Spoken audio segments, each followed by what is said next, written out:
Boa noite a todas, todos e todes. Sejam todos muito bem-vindos à Universidade Federal do Estado do Rio de Janeiro, a Unirio.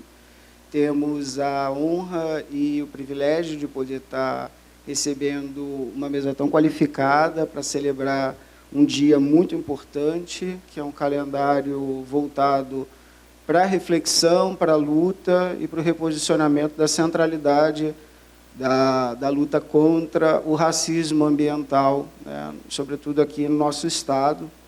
E, para tanto, temos uma mesa composta tanto pela a deputada Dani Balbi, que inaugurou essa lei, né, tão importante aqui no estado do Rio de Janeiro, também a Lucimar, que é uma das pescadoras, que compõe uma da associação que a gente estava vendo agora o vídeo, né, o próprio Firmino, que é prata da casa, mas mais frente eu vou apresentá-lo, e a professora Maria Amália Oliveira, né, que é a nossa grande anfitriã, a quem eu passo a palavra agora para ela poder falar um pouco sobre o projeto.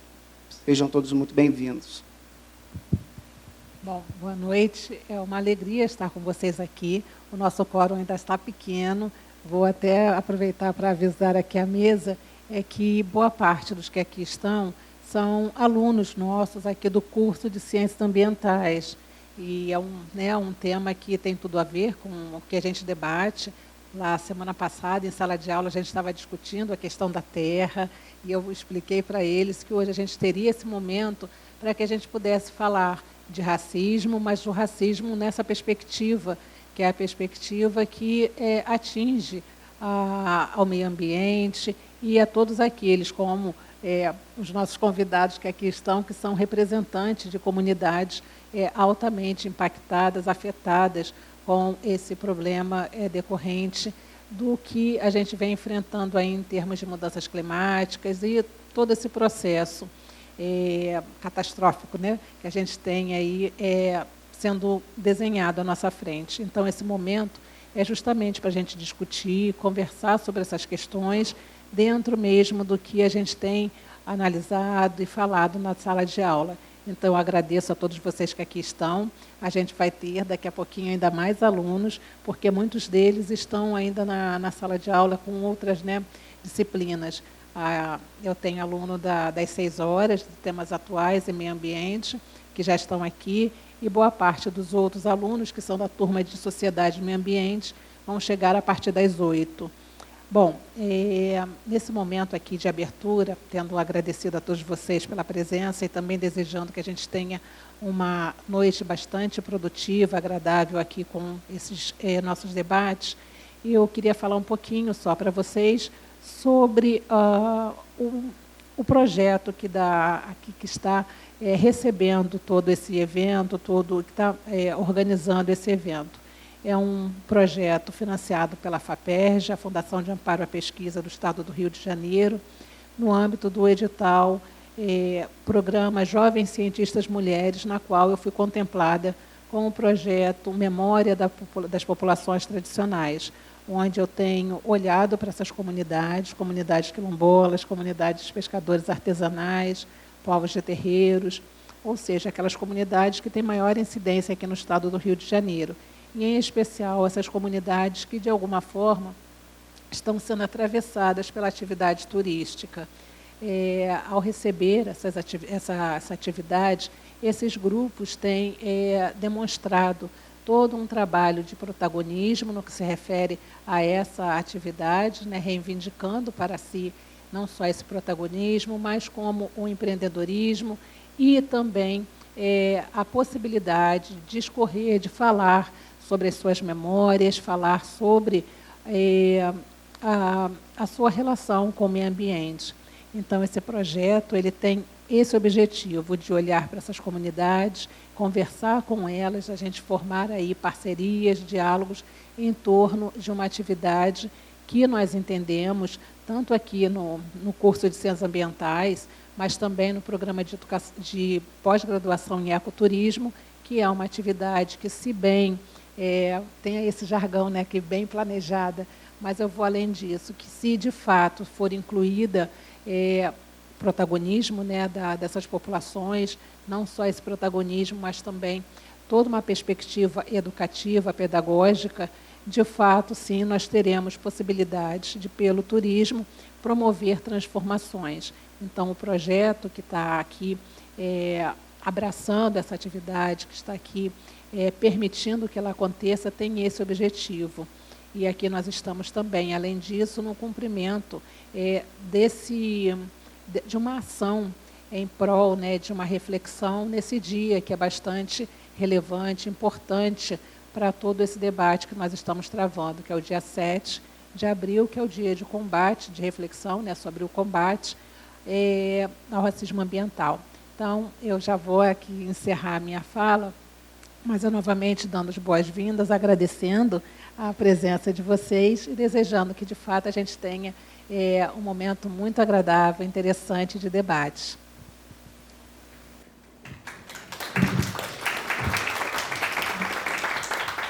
Bom, antes de iniciar as falas das nossas convidadas, dos nossos convidados, dos nossos convidados, eu acabei não me apresentando. Eu me chamo professor Dan Gabriel Donofre. Atualmente eu estou cedido à Universidade Federal do Estado do Rio de Janeiro, mas sou lotado junto ao Departamento de Hotelaria e Serviço Social da Universidade Federal Rural do Rio de Janeiro, e aqui eu leciono junto ao programa de pós-graduação em ecoturismo e conservação.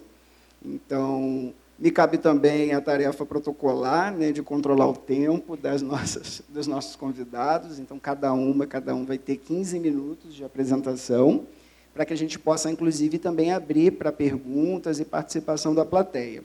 Então, dando as boas-vindas, eu convido a fala a professora, mestre, doutora e deputada estadual Dani Balbi, que é autora da lei, do projeto de lei 4.703, de 2024, que inclui no calendário oficial do Estado do Rio de Janeiro o Dia Estadual de Combate ao Racismo Ambiental, no dia 7 de abril, ou seja, hoje. Seja muito bem-vinda, deputada.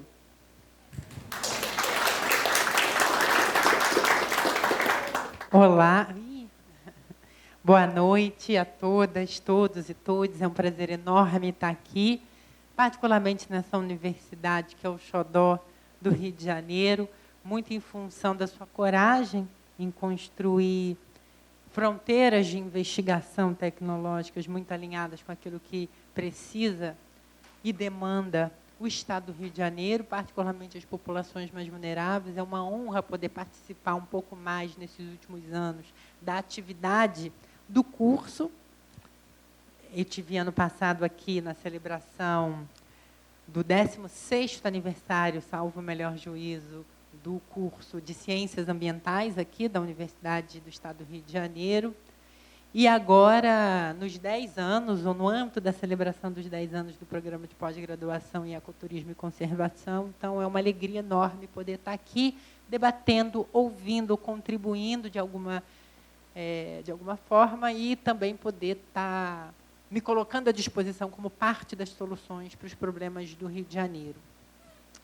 E eu queria começar dando um panorama muito rápido do que a gente encontrou na Assembleia do Estado do Rio de Janeiro de acúmulo em relação à produção legislativa para conservação dos ecossistemas e do bioma aqui do Rio de Janeiro, particularmente um tema sensível e muito afetado por conta do colapso climático, do avanço do colapso climático, que o Rio de Janeiro particularmente tem sentido de forma mais imediata, e aqui indo direto ao ponto, que as comunidades historicamente mais vulneráveis têm sentido mais. E a gente tem percebido isso em função dos noticiários, que dão mostras de como a população preta, pobre, favelada, dos territórios do Rio de Janeiro, são aquelas que, em primeiro momento, sentem com o avanço do colapso climático e com a ausência de planos de mitigação ou reversão dos efeitos desse colapso climático por conta do poder público, seja o poder público estadual, sejam as iniciativas municipais. Em que pese haver uma relativa consistência na Assembleia do Estado do Rio de Janeiro em relação ao tema, e queria dizer insuficiente, por isso que disse relativa, há ainda pontuações muito gerais que, no meu entendimento, precisavam ser colocadas. E foi por conta disso que a articulação da nossa mandata estabeleceu como uma das primeiras medidas a construção daquilo que a gente chamou de Conselho Ecológico, de modo mais amplo. Conselho Ecológico partindo da máxima de que ecologia sem luta de classe é jardinagem. E, a partir daí, a gente começa a enfrentar o desafio de que essas medidas, além de insuficientes, portanto, o acúmulo relativo que eu citei, elas não enfrentam a questão que, no nosso entendimento, a partir do acúmulo do Conselho Ecológico, que foi produzindo soluções no âmbito do legislativo, é o mais importante, que é o combate ao racismo ambiental. E isso, para nós, se tornou, então, um dos carros-chefes da nossa atuação parlamentar. Por quê? Vocês sabem mais do que eu sou da área da ciência da literatura, do cinema, do teatro, mas, certamente, o acúmulo que a nossa mandata tem é, em grande parte, devido ao acúmulo que pesquisadoras e pesquisadores sérios como vocês entregam para nós, portanto, vocês sabem mais do que eu, que o Rio de Janeiro, ele, por si só, a sua região, a área total do Rio de Janeiro, enfrenta enormes desafios, né? O terreno é extremamente acidentado. As planícies e os planaltos do estado do Rio de Janeiro e a relação das regiões, particularmente a sua proximidade com o mar, portanto, a formação de enormes baixadas, é, por si só, um desafio para a ocupação. Numa cidade que teve um projeto de ocupação urbana extremamente caótico e não planejado, e que reservou, de forma intuitiva, as melhores áreas, as mais preservadas, ou aquelas mais férteis, para exploração e ocupação das elites locais. E o estado do Rio de Janeiro, como, em geral, o nosso país, que foi sendo construído, mapeado, ocupado, muito por iniciativa da população escravizada, que veio para o Brasil por diáspora forçada, ou pela população originária. O que acontece nesses últimos anos é justamente a ausência de qualquer mecanismo que garantisse ocupação de forma regular e soluções de tecnologia que, de certa forma, preservem essas populações mais vulneráveis. E, à medida que a ocupação se tornou cada vez mais caótica, eu não gosto de usar esse termo, mas cada vez maior, num ritmo exponencial, mais se acentua a falta de planejamento de ocupação urbana desse território, que, por si só, por conta da sua natureza geológica, apresenta enormes desafios. E, obviamente, o que a gente tem visto nesses últimos anos é que as populações de baixada sofrem muito mais com o aumento significativo do volume de precipitação, especialmente porque as baixadas, e a nossa Baixada Fluminense, ela foi ocupada num período muito posterior da ocupação das regiões centrais por população negra, indígena, portanto, a classe trabalhadora, ou o núcleo da classe trabalhadora no nosso país e no nosso estado do Rio de Janeiro. A Serra, que também, por muito tempo, por conta da sua natureza conformacional muito particular, é sempre afetada, e nos últimos anos, cada vez mais afetada, por conta dos eventos climáticos que têm sido ocasionados por conta das mudanças climáticas, ou seja, eventos climáticos extremos. E, obviamente, a gente percebe que naquela região, na região de Serra, e o Rio de Janeiro é uma porção de terra espremida entre a serra e a baixada, e o mar, portanto, uma relação, uma região de baixada, essa população mais vulnerável foi a população que mais sofreu. E as soluções de tecnologia que abrigam e garantem que as pessoas que vivem nas regiões serranas do estado do Rio de Janeiro, nas suas terras particulares, possam ter algum grau de proteção, foram reservadas para as elites que ocuparam aqueles territórios, seja porque ocupam para moradia, seja porque ocupam para a exploração do solo. Ou seja, uma situação de enorme gravidade e de extrema vulnerabilidade. Portanto, não há como a gente pensar soluções de tecnologia para enfrentar a falta de planejamento estratégico para a mitigação dos efeitos do colapso climático sem priorizar a atenção para a população extremamente vulnerável do Estado do Rio de Janeiro. E é isso que a gente tem produzido no âmbito do Estado do Rio, provocando o governo do Estado para que tenha um plano mais ousado, um plano realmente efetivo de mitigação, mas não só de mitigação, de reversão, porque é possível com que a gente avance na reversão de alguns efeitos, particularmente se a gente pensar na proteção da população que está mais exposta aos riscos. Ou seja, as soluções de produção de encosta precisam pensar, particularmente aqui falando da população que vive na região serrana, como é que você constrói planos de habitação popular que, ao mesmo tempo, sanem o nosso déficit habitacional do Estado do Rio de Janeiro, que é uma questão crônica, e que promova a moradia segura e moradia sustentável. Mais do que isso, ocupação do solo sustentável. Alinhado, obviamente, com perspectivas de garantia de autonomia e segurança alimentar, e o Rio de Janeiro tem condições de produzir planos dessa magnitude, com esse grau de refinamento. Portanto, aqui, enfrentar o colapso climático atual em que todas e todos nós estamos colocados, significa pensar alinhavadamente justiça social e promoção da justiça social, enfrentamento ao histórico de racismo ambiental que vulnerabiliza a população preta, pobre, favelada, indígena do nosso país, aqui do nosso Estado particularmente, e, obviamente, entregar perspectiva para a população, e perspectiva de vida para a população nos próximos anos. Da mesma forma, como é que a gente garante as soluções de subsistência e de produção das comunidades tradicionais no Estado do Rio de Janeiro, sem pensar um plano de despoluição e desassoreamento dos nossos rios, da Baía da Guanabara, organizado para que essas populações continuem produzindo e continuem se sustentando. Esse é o nosso desafio.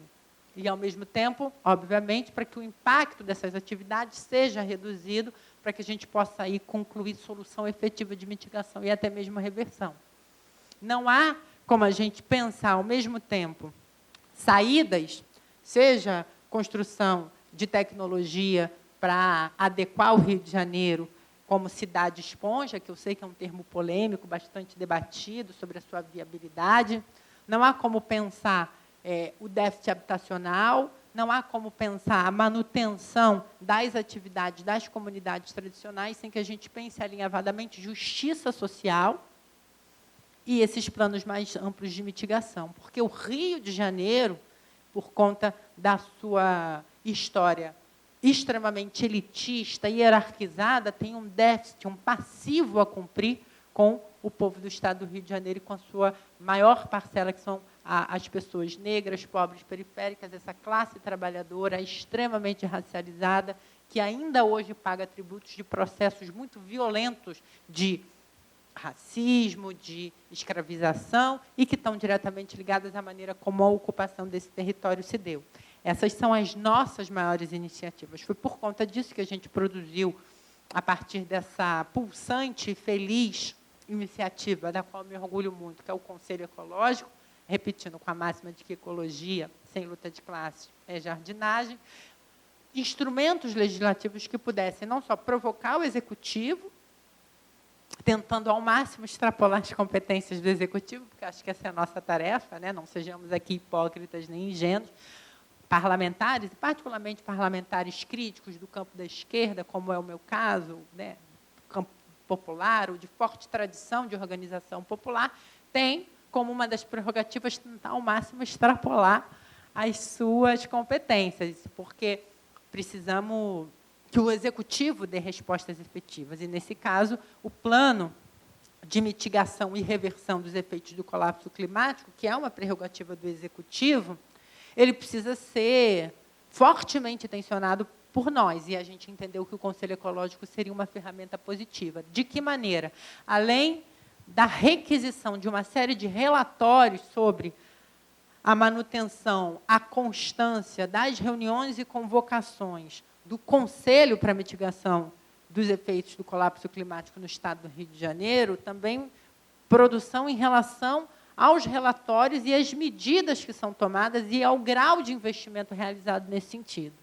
Para além disso, também produzimos e articulamos aquelas medidas que não extrapolam a nossa função, que são basicamente as medidas legislativas, sejam as indicações que a gente produziu, sejam as legislações. Uma das legislações que foi produzida no âmbito do Conselho Ecológico foi a legislação que estabelece o mapeamento e a promoção dos oásis alimentares no Estado do Rio de Janeiro, porque a gente entendeu que oásis alimentares, muito nessa perspectiva de soluções alinhavadas, são soluções que, ao mesmo tempo, garantem segurança alimentar, mapeiam, portanto, hortas comunitárias ou outras formas de uso consciente e coletivo do solo, e, ao mesmo tempo, têm a função de produzir mecanismos de preservação daquelas realidades, daquele ecossistema particular, daquela formação de mata muito particular, e preservar essas construções da ocupação predatória do solo, que é uma realidade, inclusive, aqui do nosso estado, e particularmente da nossa cidade do Rio de Janeiro, muito entregue à especulação imobiliária, que é uma realidade que afeta todas e todos de diversas maneiras. Para além do oásis alimentar, a gente produziu a Lei do Emprego Verde, que estabelece uma série de diretrizes que as companhias do Estado do Rio de Janeiro precisam cumprir para receber esse selo e, a partir do recebimento desse selo, solicitar mecanismos de isenção ou abatimento fiscal, garantindo, obviamente, cuidado para os seus empregadores, para a linha de força de trabalho empregada naquelas companhias, mas também compromisso com mecanismos de mitigação dos efeitos do colapso climático e, portanto, monitoramento constante das suas ações, seja emissão de gases, seja cuidado em relação ao descarte de lixo produzido nos nossos afluentes, nas nossas bacias. E, obviamente, a Lei dos Pontos de Inovação Tecnológica, que foi a terceira produção legislativa do Conselho Ecológico, que, no nosso entendimento, no meu entendimento de leiga, de alguém que estou me letrando neste processo nesses últimos 3 anos, é um desdobramento mais eficaz da Lei dos Oásis Alimentares, ou seja, além dos oásis especificamente, que de maneira mais ampla, detectam, mapeiam e promovem a preservação de soluções para a entrega de segurança alimentar, que tem um impacto positivo no meio ambiente, outras iniciativas diversas que são produzidas de forma popular, agora seriam não só mapeadas e reconhecidas, mas também objeto de investimento direto do poder público através de uma rubrica específica da Secretaria de Ciência e Tecnologia e da Secretaria do Meio Ambiente do Estado do Rio de Janeiro. É uma lei que, no nosso entendimento, é muito refinada, porque o investimento total, estimado, obviamente, ele é baixo se comparado ao ganho que a gente tem em relação ao mapeamento e promoção e produção dessas iniciativas, investimento direto nessas iniciativas, que são iniciativas autônomas, que já são desenvolvidas em diversas comunidades do Estado do Rio de Janeiro. Mecanismos mais eficazes e menos agressivos, por exemplo, de desassoreamento dos rios, de plantio, reflorestamento de determinadas áreas, que são conduzidas por determinadas comunidades ou iniciativas coletivas, e essas iniciativas teriam não só o seu mapeamento mais geral no cadastro de medidas de mitigação climática, mas também investimento para que elas produzissem tecnologia e fossem mais eficazes a menor custo. No nosso entendimento, é uma das leis mais refinadas que a gente produziu. E qual não foi a nossa surpresa? Ela passou na Assembleia Legislativa muito em função do acúmulo, muito em função da nossa capacidade de articular com esses movimentos, de derrotar, inclusive, todas as resistências que a gente poderia ter à lei, mesmo na forma das manobras das emendas, e ela foi muito redondinha para a sanção do governador Cláudio Castro. Uma lei, portanto, que tinha muita legitimidade, não só porque foi construída pelos movimentos sociais, também pelas pesquisadoras e pesquisadores, mas especialmente porque ela venceu as resistências por conta da sua qualidade, da sua amplitude em relação à formulação de uma ala talvez mais reacionária, ou mais resistente ao tema na Assembleia Legislativa. E qual não foi a nossa surpresa? Foi a lei que o Cláudio Castro vetou. Nós sabemos por quê, né?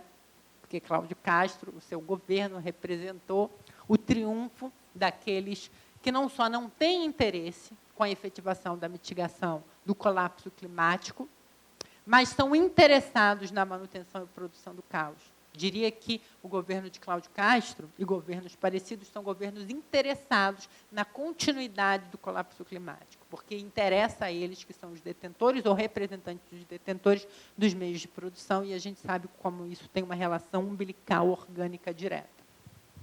Mas a gente não desiste, né? Então, continua produzindo iniciativas. Obviamente, o dia 7 de abril é uma iniciativa também do Conselho Ecológico, é uma iniciativa que tem uma importância relativa, no sentido de reunir todo mundo que se preocupa com a questão, reunir, pensar, organizar, celebrar as conquistas e também prospectar a luta. E a gente continua reunida e reunido na mandata em torno também do Conselho Ecológico para melhorar, aprimorar a nossa capacidade de intervenção. Terminar aqui dizendo que, para nós, é uma das colunas, uma das prioridades, e eu não falo isso só porque estou aqui hoje diante de vocês, mas porque tenho muita tranquilidade através das iniciativas, das ações reais, concretas, materializadas pela nossa mandata. Uma das colunas fortes de atuação é justamente a preocupação com o meio ambiente e, portanto, com a mitigação do colapso climático, dos eventos climáticos extremos que nós sofremos. Então, contem sempre com a nossa mandata para quaisquer iniciativas, sejam elas mais pontuais, sejam elas mais gerais, e a nossa mandata estará sempre, sempre, sempre de portas abertas para acolher e construir junto iniciativas como essa, porque nós temos absoluta certeza que enfrentar as emergências climáticas, o colapso climático extremo é urgente e que ele só será enfrentado aliado a uma agenda frontal de conquista da justiça social mais efetiva, portanto, de reparação histórica no Estado do Rio de Janeiro e, obviamente, no Brasil. Obrigada.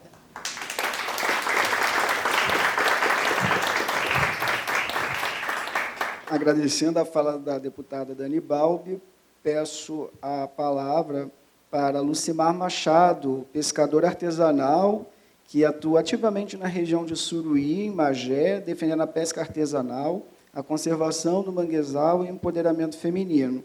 Lidera projetos de sustentabilidade, promove o turismo ambiental, tendo fundado a Associação Pescador Lutando pela Vida. Com você.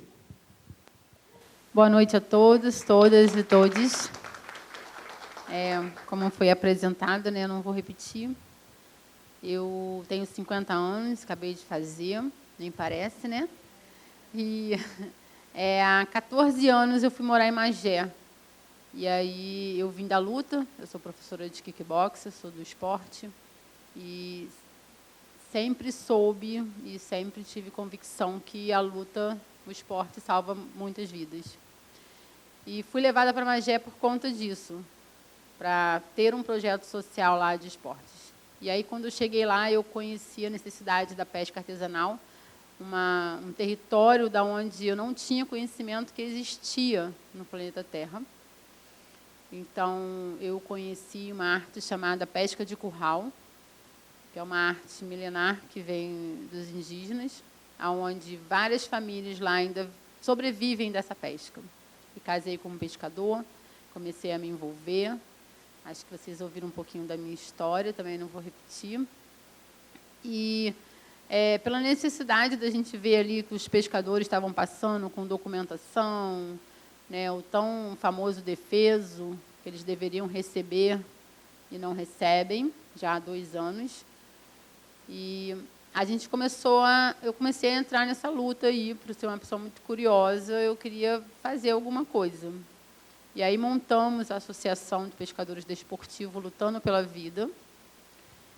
E eu trabalhava nessa época num projeto de educação ambiental do PEA-BG, que é um programa de mitigação de vários acidentes que houve na Baía de Guanabara, né? E aí esse programa funcionou durante 7 anos. Ele parou agora durante 1 ano, está retornando agora à 3ª etapa, eu estou desde o início. E ali a gente conseguiu aprender muita coisa sobre educação ambiental.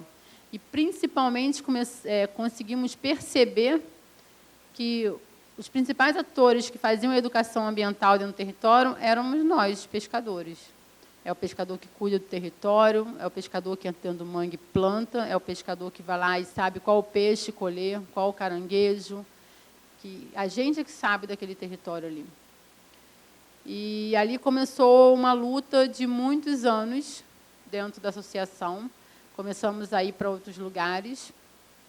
Quero agradecer muito à faculdade por ter, né, nos conhecido, nos convidado para poder fazer todo esse processo dentro desse edital, porque isso para a gente tem sido importante. Eu brinco que hoje a pesca artesanal está no holofote da Baía da Guanabara. Hoje todo mundo nos enxerga, todo mundo sabe da pesca artesanal. A gente tem recebido muitas faculdades, tem feito muito depoimento. Acabamos de gravar agora um curta-metragem, um curta-documentário das mulheres. E hoje nós estamos sendo foco. E não é porque a galera é boazinha, não é porque as empresas são boazinhas, porque tem havido uma cobrança. A gente hoje conhece um pouco mais dos nossos direitos e dos nossos deveres. Então, hoje a gente consegue cobrar mais. E com a parceria das faculdades, das universidades, eles têm dado voz para a gente. Eles têm colocado nossos vídeos dentro das universidades para vocês conhecerem um pouco da nossa história, de quem somos nós, que nós estamos lá resistindo e vivendo tudo aquilo. Em 2018, a gente foi convidado pela APA de Guapimirim, a gente está dentro de um território da APA, para fazer um curso de turismo de base comunitário. E poucas pessoas queriam, porque levava muito tempo os cursos, a maioria analfabetos. Então, ninguém se interessou pelo curso, foram 30 pessoas apenas e fizemos o curso. E ali naquele curso a gente começou a entender e levar para dentro do território que a gente conseguiria não só cuidar muito melhor da nossa comunidade, como também fazer com que outras pessoas conhecessem o nosso território e pudessem estar ali nos ajudando a cuidar. Foi onde a gente conheceu muitos professores de universidades que foram dar cursos para a gente. E a nossa fala sempre foi: sai de dentro da sala de aula e vem para o território, vem para a nossa casa, passa 2 dias aqui, um final de semana, um mês, vem para cá conhecer a nossa realidade. Hoje, com todo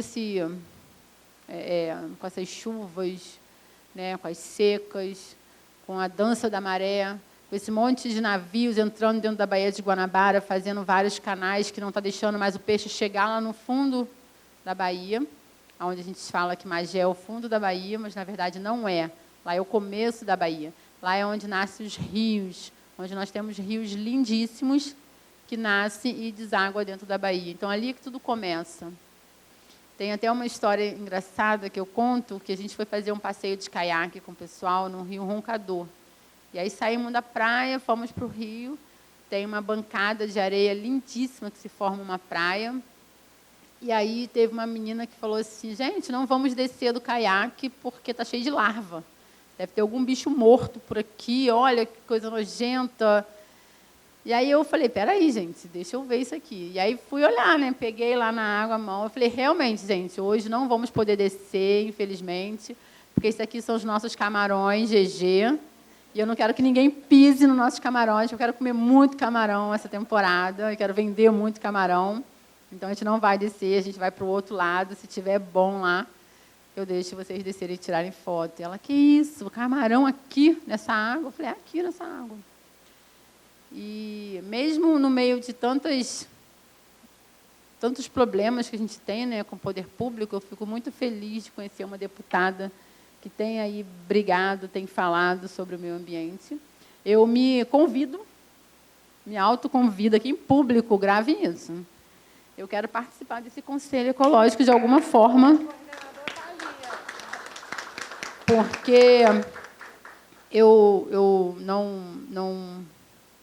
não li o seu histórico, né? Não estou te conhecendo agora pela sua fala. Eu não tive esse tempo hoje, até tentei, mas eu acho que as comunidades tradicionais de pesca artesanal, os quilombolas, os indígenas que ainda temos dentro da Baía de Guanabara, têm muito a acrescentar dentro desse projeto, muito. Hoje, nós não temos dinheiro para nada. Nosso dinheiro, nossa ajuda vem de editais. A gente foi obrigado a aprender a escrever editais. A gente tem parceiros que escrevem editais para a gente. E eu, com muito orgulho, eu já vinha tentando escrever esse edital há muito tempo e não conseguia. A gente conseguiu um edital pelo Fumbio, de tecnologias ambientais, onde o edital foi de 700 mil e pouco, e a gente colocou a nossa associação, a Associação de Caranguejeiros da Candestruí e o Quilombo do Feital, né, podendo ajudar essas duas instituições. A gente colocou o painel solar, colocamos calhas de chuva, demos filtro de barro, e dentro do projeto a gente tinha inscrito para conseguir ajudar 20 famílias que moravam dentro do mangue e beira do rio para acabar com a fossa, para acabar com o esgoto, porque Magé não tem saneamento básico e não tem água. E aí a gente começou a fazer as obras e teve vários empecilhos por causa do tempo, chuva, isso, e não podia porque é uma área muito alagada. Mas a gente encerrou, tem 15 dias o projeto, com toda a prestação de conta, com excelência, conseguindo construir 39 fossas biodigestoras de bananeiro na casa de ribeirinhos, na casa da galera que mora dentro do mangue, e chegar numa casa onde a gente viu o esgoto saindo ali. E hoje não tem mais esse esgoto. A família recebeu o filtro de barro, o filtro de caixa, recebeu calha, recebeu caixa d'água. E teve reuniões falando que a importância dela estar cuidando ali do quintal dela, das crianças estar recebendo aquele material. Isso para a gente foi muito gratificante. E de famílias que vêm de várias gerações e nunca tiveram aquilo, né? Então, nós vamos fechar agora um edital, porque lá na Associação da Lutando pela Vida eu fiz meus 2 mandatos e saí. Entrou uma outra pescadora de curral, a Alana, e hoje eu estou como presidente da Colônia Z10 da Ilha do Governador. Então, a gente também teve esse projeto lá, a gente conseguiu escrever para lá. Lá a gente conseguiu botar 10 biodigestores na beira do rio Jequiá, onde eu tirei várias fotos e estou postando. Eu falei, gente, tem mais 50 fossas que tu dá descarga e sai ali dentro do mangue, onde tem o local que a gente planta as mudas de mangue. Então, a gente precisa melhorar isso. A gente precisa de mais editais de tecnologia ambientais para poder estar cuidando um pouquinho melhor da nossa cidade, né, do nosso território. Então, acho que era isso que eu queria falar agora para começar. Queria agradecer muito por estar aqui. É muito importante eu estar nesse lugar aqui, porque é um lugar que hoje o pescador nunca tinha sonhado em estar, apesar de eu não nascer pescadora, né, eu me tornar uma pescadora. Mas eu acredito que tudo que a gente falar aqui, que foi discutido, isso vai ficar sementinha com vocês aí e vamos poder fazer várias coisas. E eu acredito que eu vou estar nesse conselho, eu vou contar para as meninas aqui, ó, estão lá no conselho brigando, e a deputada e a equipe, vai todo mundo sair do gabinete e vai lá comer um caranguejo com a gente, comer um peixe, conhecer o território, visitar o quilombo e conhecer um pouquinho mais da nossa realidade. E vocês são todos convidados. Obrigada.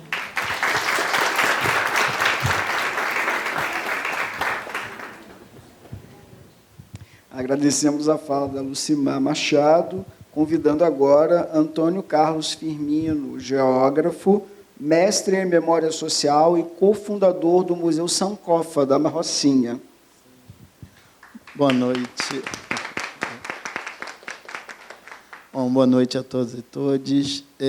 Agradecer o convite, professora Amália, Raide, que também companheira da sala. Bom, falar de racismo ambiental, depois das 2 falas do deputado e da Luciana, fica um pouquinho difícil, mas eu vou falar um pouco da partir de onde eu venho. Sou morador da favela da Rocinha, há mais de 30 anos, nascido e criado no interior do estado do Rio, mas, como morador do interior, você sempre vem buscar um pouco mais de condições, não é, fora da sua cidade, e vem morar no Rio, e estabelecer, né, depois de mais de 10 anos, na favela da Rocinha, onde que eu começo, estou num processo de militância, não é? E é um processo que é interessante, ouvindo a fala, né, da Luciana e da deputada Bal, eu me vi agora numa questão, não é, que a gente está sempre discutindo na Rocinha, é a questão do saneamento básico, não é, que tem a ver com uma questão do racismo ambiental. E aí eu gosto sempre de começar fazendo uma provocação para a gente fazer uma reflexão que esse país ele surge não pensado, não é, para a inclusão daqueles que já estavam, até porque tentaram exterminar totalmente os povos originários, e muito menos dos africanos que vieram escravizados. Então, a legislação que veio sendo construída não foi para nos incluirmos. No entanto, que as favelas surgem sem condições nenhuma, que era para a população preta morrer, literalmente, depois de 14 de maio de 1888. E até hoje, a grande maioria das favelas, ou todas as favelas, rarissimamente tem saneamento básico. Então, se você não tem saneamento básico, você não tem água potável, você não tem condições de vida, era para você morrer com todo tipo de doença. Né? Então, a gente tem que fazer essa leitura de que esse país não foi pensado para nos incluirmos, mas é como que nós conseguimos resistir e fazer valer a nossa presença, que os nossos antepassados construíram a riqueza desse país. E nós temos muito direito nesse sentido. E isso é interessante porque parece, não é um termo novo, não é? Racismo ambiental, mas ele já foi pensado lá atrás, quando não consideram aqueles que já estavam como pessoas, como seres humanos, não é? E a partir daí que eu acho que vale muitas reflexões, e aí eu volto, né, para falar um pouco mais das favelas, participando de uma rede, que é a Rede de Favela Sustentável. Alguém já ouviu falar da Rede de Favela Sustentável aqui? Não? Pouquíssimos, né? A Rede de Favela Sustentável reúne um conjunto de, mais ou menos, 400 pessoas, a grande maioria moradores de favela, não é? E 2023 até 2025, ano passado, houve um conjunto de discussões e debate sobre justiça climática. Olha a palavra, justiça climática. Aí, para o morador de favela, gente, justiça climática é legal, interessante, mas isso está dentro de um movimento de quem é ambientalista. Mas, para a realidade do morador de favela, né, você tem que construir esse conceito a partir da realidade. E dessa discussão que houve, não é, no primeiro momento foram 5 favelas, foi Rocinha, Vidigal, Maré,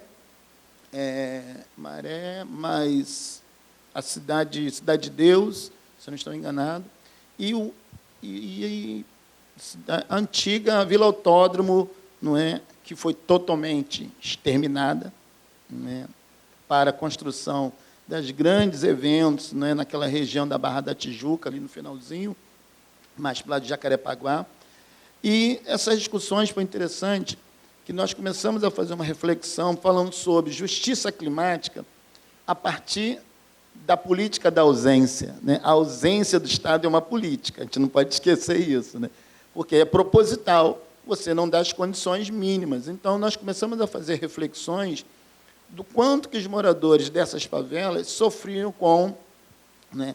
Quem mora na parte baixa, no caso da Maré, é plana, mas houve um processo, não é, de ocupação, né, com as palafitas, que depois, só que antes do processo da construção da Maré, o próprio Estado já tinha acabado com várias ilhas naquela região, para a construção do fundão, né, para ampliação de outras moradias, né, para quem tinha condições, mas, em relação à Maré, os moradores teve que se virar, construindo suas palafitas, né, que depois, com o tempo, com a abertura da linha Maré, da Avenida Brasil, que conseguiram ir, né, aterrando com a sobra, né, do processo da construção da via.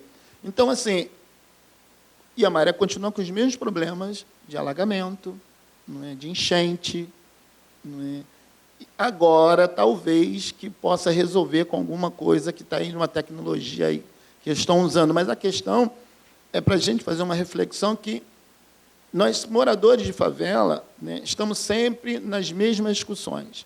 E aí eu volto a falar no caso da favela da Rocinha, né, dos mais de 30 anos, né, esse processo. E como nós temos o Museu Sankofa Memória e História da Favela da Rocinha, e um dos temas centrais do nosso museu é falar sobre a questão do saneamento básico. Foi justamente o que fez com que os moradores não fossem removidos, né? E aí, para quem já foi na favela da Rocinha, vai entender, né, que o relevo, não é, ele é totalmente irregular em todos os sentidos, né? A deputada esteve lá no ano passado, foi ano passado, né? Foi ano passado, não é? É extremamente... E a forma de ocupação, né, para onde vai o esgoto? Para onde vai? Vai morro abaixo. E morro abaixo vai para onde? Vai parar, literalmente, em São Conrado, na praia, não é, da Gávea, que não é mais Praia da Gávea, é a praia de São Conrado, poluindo o rio, que não é mais um rio, virou um valão, e poluindo a praia. E é o mais interessante, que eu sempre gosto de fazer uma provocação e conversar com a Maria Helena, que é a gestora da unidade de saúde, há 44 anos, que essa unidade de saúde ela só saiu porque os moradores, na década de final de 60 para 70, a partir do padre Cristiano Carmen, um jesuíta, que foi morar na Rocinha, né, que o vicariato dele não queria que um padre belga, europeu, fosse morar dentro de uma favela, achou um absurdo. Ele bateu o pé e foi morar, começou a desenvolver um trabalho, fortaleceu o trabalho comunitário que já existia. E o trabalho foi de quê? Mutirão de limpeza das valas. Já era um trabalho de saneamento básico, preocupação com a saúde, e, em cima disso, a população começou a discutir, junto com, a gente chamava de agente externo, o direito à saúde a partir de uma unidade de saúde. Então, a partir da limpeza, dos mutirões de limpeza das valas, que depois foi um processo de manilhamento, não é, conseguiu-se essa unidade de saúde, que é o Albert Sabin.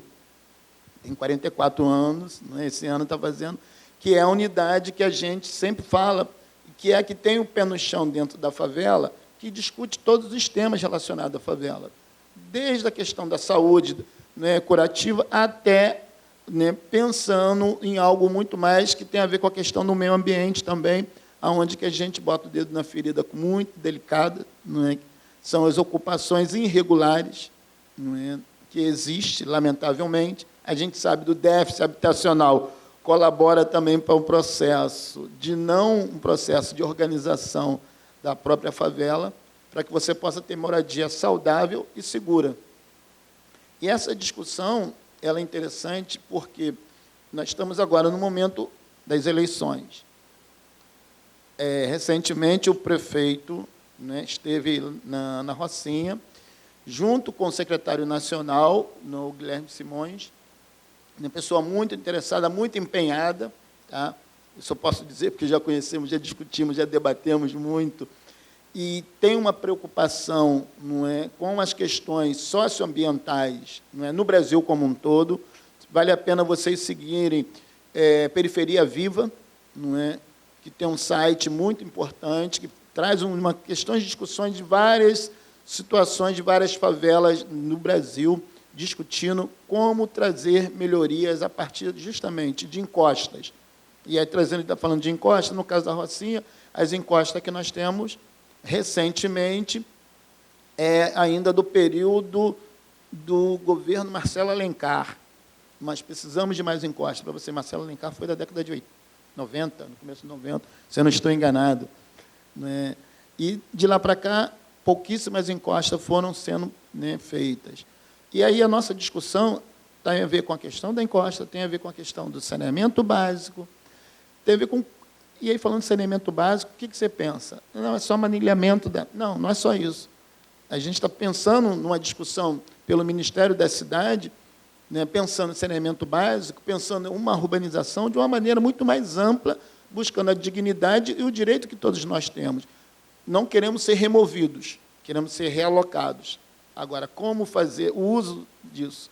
Como fazer isso dentro de uma favela, que é considerada a maior do Brasil, não é?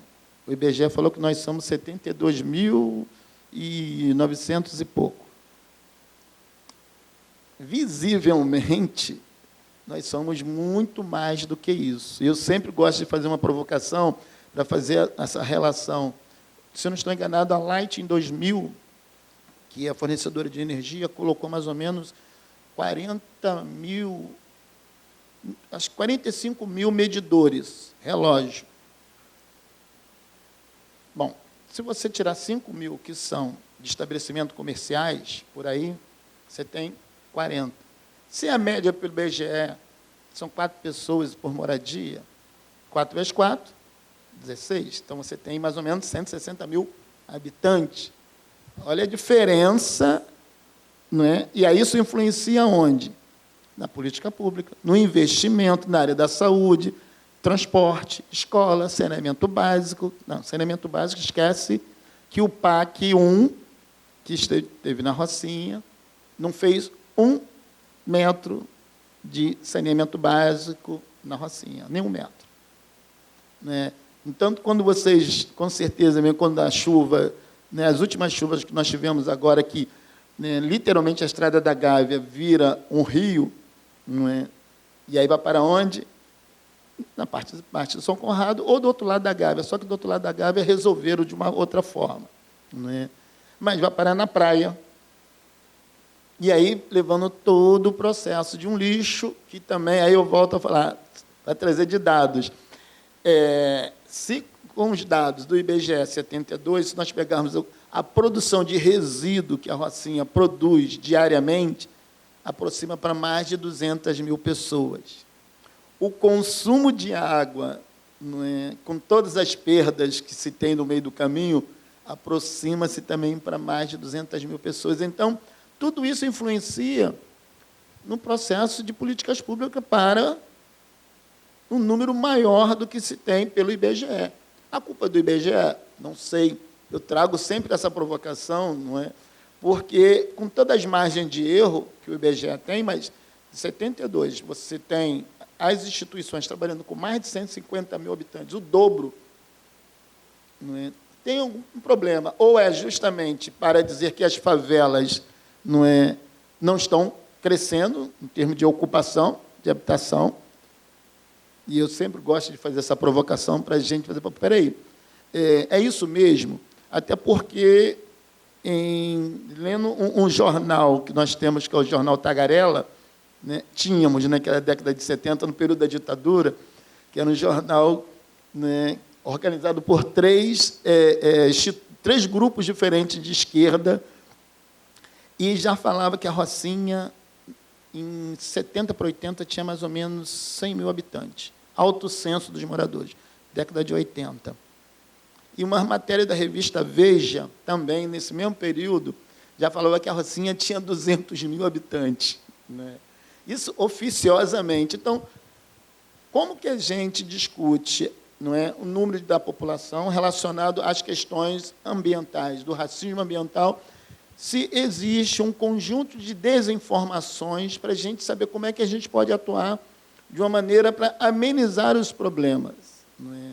E aí, voltando à questão, não é, da rede Favela Sustentável, não é, nós, com essas discussões dessas favelas, e aí de 2024, 2025, ampliou-se para mais 5 favelas. Então, no total, somos 10 favelas.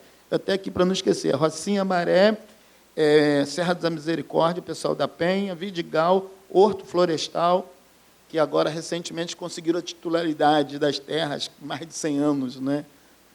Vila Autódromo, Cidade de Deus, Rio das Pedras e o pessoal do Parque Acari. Né? Então, assim, o que fizemos com essas discussões? Debates sobre todas essas questões que eu trouxe para vocês. Os mesmos problemas de todas as favelas. Falta de saneamento básico. Né? Falta de uma vontade política nesse sentido. E aí nós criamos, não é, chamado Exposição da Memória Climática, que fica circulando em várias localidades, inclusive, né, nós pensamos em algum momento trazer para cá, para a universidade, para abrir uma discussão, um debate sobre a memória climática a partir do viés dos moradores da favela, do quanto que ele é atingido, não é de hoje, desde o seu nascedouro da favela, nós sofremos o racismo ambiental justamente pela essa política da ausência, por não considerarmos cidadãos e cidadãs. Só no momento eleitoreiro, né? Que aí, né, alguns deles, né, reconhecem que a favela existe, que até pouco tempo também as favelas nem eram consideradas nos mapas da cidade. Né? Então, estávamos fora de sermos vistos. Acabou o tempo? Não, né? E, nesse processo, é importante a gente estar sempre fazendo uma reflexão, né, do quanto de falta de dados. E aí, para concluir, o prefeito esteve, falou que teria obras, não apresentou o projeto, porque não tem um projeto. Né? Que bom que não veio com um projeto pronto, isso faz com que a gente discuta um projeto, não é, a partir da realidade, mas ele trouxe outro projeto. Ele falou que ia construir lá a entrada da Rocinha, num prédio que é do Estado, que é da Telerge ainda, que a Telemar comprou, e que vai fazer, sabe o quê? Uma rodoviária. Importante, mas a demanda e a discussão que já começou a rolar dentro da favela é que é importante, mas não é a necessidade, não é a prioridade. A prioridade é o saneamento básico. O saneamento básico que, de fato, aproxime da realidade, não é, dos moradores da favela. E aí, né, o penúltimo desgoverno, não é, que não chamam de governo, desgoverno, que foi o WW, né, falou que ia fazer um bulevar, né, na Rocinha, né, pegando pela Rua do Canal, que é o antigo valão, né, e que não ia... Aí você vai, poxa, vai fazer um bulevar? Legal. Mas o saneamento básico? Isso sem falar também, agora para concluir mesmo, é que nós tivemos quase à beira de termos um teleférico na Rocinha. Nós, né, eu falo que fiz parte desse grupo Kamikaze, malucos, nos jogamos, né, fomos no Alemão fazer uma visita técnica com mais dois companheiros nossos, arquitetos e engenheiros, para saber a viabilidade, se é interessante. Né, não bastava a gente falar não. Aí fomos ver lá, gente, primeiramente era para você colocar o teleférico, você teria que remover as pessoas, você tinha que abrir uma rua, no mínimo de 8 metros quadrados, de 8 metros de largura, desculpa, 8 metros de largura, para você botar aquele trambolhão para o teleférico, não é, circular. Você ia remover muita gente. E, na nossa ida, nós vimos que a grande maioria das casas, né, você passava em cima, as pessoas de lá embaixo, você vendo as pessoas, e muitas das casas estavam totalmente furadas, o telhado, a laje, que era justamente para não haver uma ocupação. Está lá parado no Alemão. Nós conseguimos barrar, com muita discussão e muita briga, falando, teleférico é importante, sim, mas não é a prioridade. Mas os moradores de cima, isso vai ajudar a gente. Mas o teleférico, para quem andou e anda nele, ele não para. Imagine uma pessoa com dificuldade de se locomover, com bolsas, com peso, e tendo que descer correndo. Já dá ruim, não ia prestar. Então, conseguimos barrar e trazer uma solução mínima, que era uma proposta, que era o plano inclinado que tem no Morro de Santa Marta, porque ele parava em várias estações, onde você poderia transportar, descer com os resíduos, subir com material, com compras e tudo mais.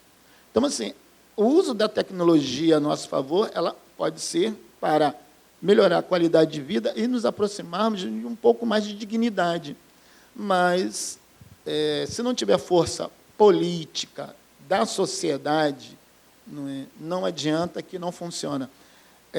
Eu vou até colocar a deputada do Conselho no Ecológico no grupo, não sei se tem, de repente tem alguém no grupo, que nosso grupo é um grupo grande, né, da Rede Favela Sustentável, que é importante nós estarmos participando, porque toda semana tem alguma ação em alguma comunidade, alguma favela da cidade do Rio de Janeiro. Ou tem de mutirão, é de plantio, é de limpeza de encosta, é de teto verde, tem toda uma preocupação, não é, de praticar mesmo e fazer com que vire um processo que as pessoas comecem a fazer e também fazer uma discussão sobre a importância que todos nós temos sobre a sociedade, que, inclusive, alguém se preocupa para onde vai o lixo, além de jogar na lixeira aqui? Olha aí, não é duas pessoas. A gente temos essa preocupação, vai parar lá na Baía de Guanabara, lá no fundão, né? Lá vai parar tudo, vai, acaba parando. Então, assim, nós temos que ter essa preocupação de onde, né? Como é que a gente faz o nosso descarte? Nós não estamos preocupados, não, eu joguei na lixeira. Da lixeira vai para onde? Vai para os lixões, não é? E aí, finalizando mesmo, em Caxias, né, fechava o lixão de Gramacho, mas abriram outro lixão em Magé. Né? Então, assim,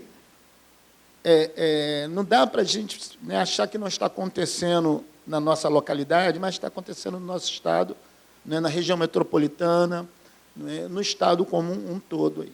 E, obrigado.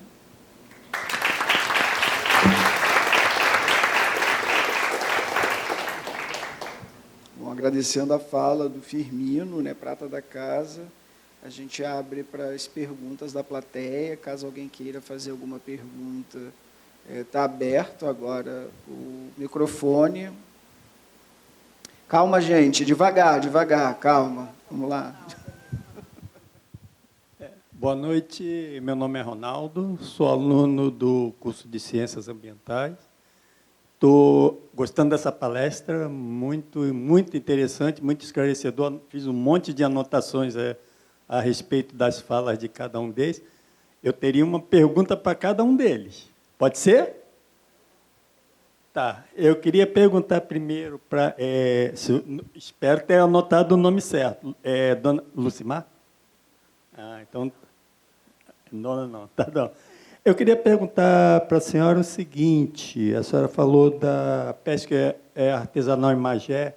Eu conheço Magé, morei em Caxias, então, quando eu era jovem, frequentava muito aquela área ali, a Praia de Mauá. Ali pescava com os colegas, essas coisas assim. Eu fiquei interessado no trabalho da senhora, nessas comunidades de pescadores artesanais. E depois a professora botou um vídeo aí, até iniciar a palestra, antes da palestra, falando mais ou menos disso, né? E eu fiquei observando a conversa lá, acho que eram 3 pescadores que estavam lá, artesanais. E tá diferente, porque eu não estava conhecendo. Tá bom. Aí é o seguinte, me chamou a atenção a fala de um deles, dizendo do futuro da pesca artesanal, porque ele falou que gostaria de estar com seus filhos e netos junto com ele pescando, mas, infelizmente, não está. Aí eu pergunto à senhora, no caso, esse trabalho, o que a senhora vê no futuro da pesca artesanal? Tem continuidade ou essa nova geração está procurando outros caminhos de vida para se sustentar? E aí, como é que fica? Que eles mesmos falam, a gente já está ficando velho, entendeu? E não tem como... Eles, no caso, trabalhavam para sustentar as famílias. Aí os filhos crescem, vão procurar seus destinos, entendeu? Ou vão estudar, vão fazer outras profissões. No caso ali, no ambiente em si, o que a senhora vê sobre o futuro da pesca artesanal daqui a alguns anos?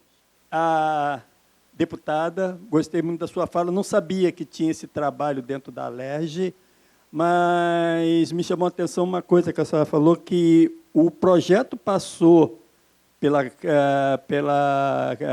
Assembleia, bonitinho, convenceu aquele grupo do contra e chegou na mesa do governador, o governador vetou.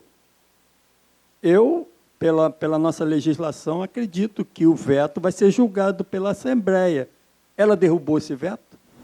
Não, né? Não, né? E a gente lutou para isso. Depois eu E o seu Firmino, Rocinha também eu conheço muito ali a Rocinha. No caso, ela é muito estigmatizada. Eu lembro que chegaram a ter várias reportagens relatando que o índice de tuberculose no Rio de Janeiro era justamente dentro da Rocinha. Eles falavam muito isso. Eu queria perguntar o seguinte, Atualmente, na mídia, de uma maneira geral, o termo favela está saindo do uso para entrar no termo comunidade. Isso aí é uma maquiagem ambiental ou os moradores se sentem mesmo, eu moro numa favela? Boa noite a todos, todas e todes. Adorei as falas muito potentes, mas eu também teria várias perguntas, mas eu vou concentrar uma pergunta para o Firmino. Firmino, assim, eu concordo com você que existe, não é nenhum termo meu, é da urbanista Marilena Maricato. Ela fala do analfabetismo urbanístico, que é a ausência de dados das áreas vulnerabilizadas e vulneráveis, né? Mas eu também acho que deve ter tido acho que o IBGE também, como deve ter enfrentado alguns problemas logísticos na Rocinha, que não é exclusivo da Rocinha, né? Vamos deixar bem claro nesse sentido. Mas, independente desse, eu vou colocar entre aspas, ok? Desse dado, que talvez não é um dado real, existe uma população na Rocinha que vive, mora e trabalha, né? Então, a minha pergunta, e eu tive com o Roberto na semana passada, que é uma liderança da Rocinha, e ele comentou sobre a questão da geração de resíduos e resíduos e lixo, vamos deixar, né? E aí o grande problema além da quantidade, mas assim é proporcional, porque todos nós geramos lixo e resíduos. O grande problema é a questão da coleta de resíduos, né? Então, por que ainda não se resolve de uma forma... Eu vou fazer essa pergunta, que eu acho, mas acho que a Conlurb deveria estar respondendo, mas, na sua opinião, por que ainda não existe uma coleta mais assim... qual é a palavra? Que ela seja mais dispersa, uma coleta adequada para a sua comunidade. Então, a minha pergunta é nesse sentido. E aí, outra questão é, assim, finalizando... a questão do saneamento básico, ela vai exigir uma requalificação urbanística, né? Até onde você acha que poderia ir essa qualificação urbanista da urbanização, que ela envolva remoções, inclusive? Ela não vai passar ilesa na questão das remoções na comunidade. Então, até onde isso poderia avançar num projeto que efetivamente atenda às necessidades e que seja inclusive essa urbanização na Rocinha? Te agradeço, obrigado, viu?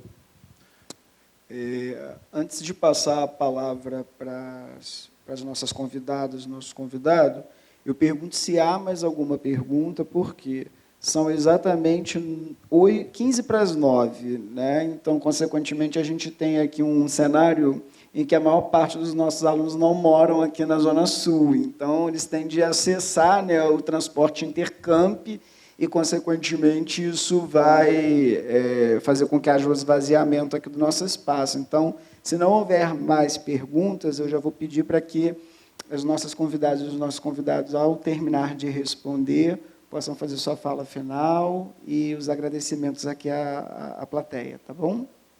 Tem mais uma pergunta aqui. Boa noite, eu sou Rodrigo, lá da Faculdade de Educação da UFRJ.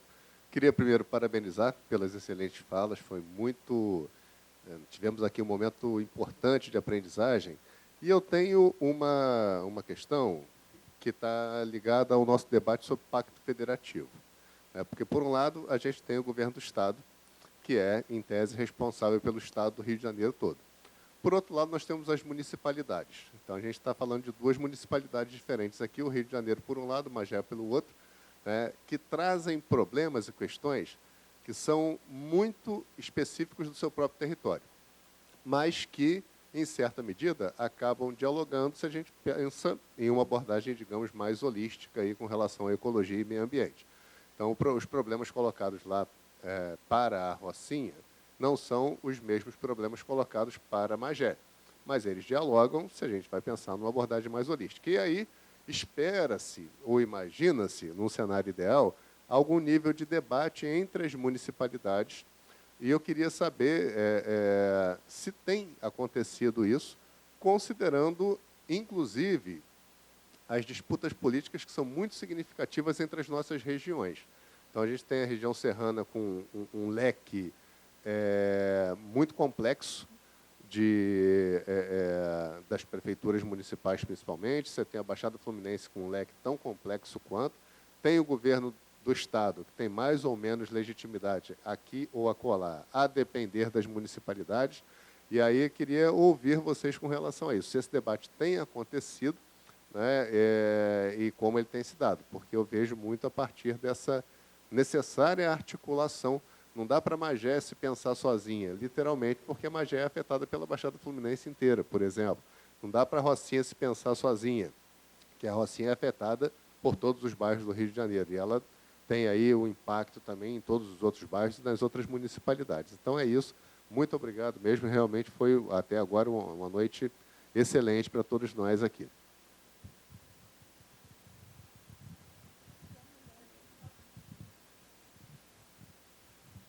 Oi, boa noite. Meu nome é Mariana, eu faço Ciências Ambientais. E eu tenho uma dúvida, principalmente para a deputada, que a gente vive num estado, né, que é muito influenciado pelo poder privado em si. E eu acho que nessa questão, como ele falou também, a gente vive num ambiente muito polarizado. Então, acaba que o poder privado em si ele tem uma grande influência até na tomada de decisão para uma possível sustentabilidade e essa questão das comunidades em si, acaba que o poder privado ele influencia muito na tomada de decisão, principalmente na questão do Cláudio Castro e tudo mais, como você falou. E eu queria saber o que você acha sobre isso, como poderia, num Estado tão desigual e que tem esse interesse, acima de tudo, principalmente, medidas como o seu projeto e tudo mais, mudar isso, sabe? E trazer essa realidade sustentável para o nosso Estado. Essa é a minha pergunta. Obrigada.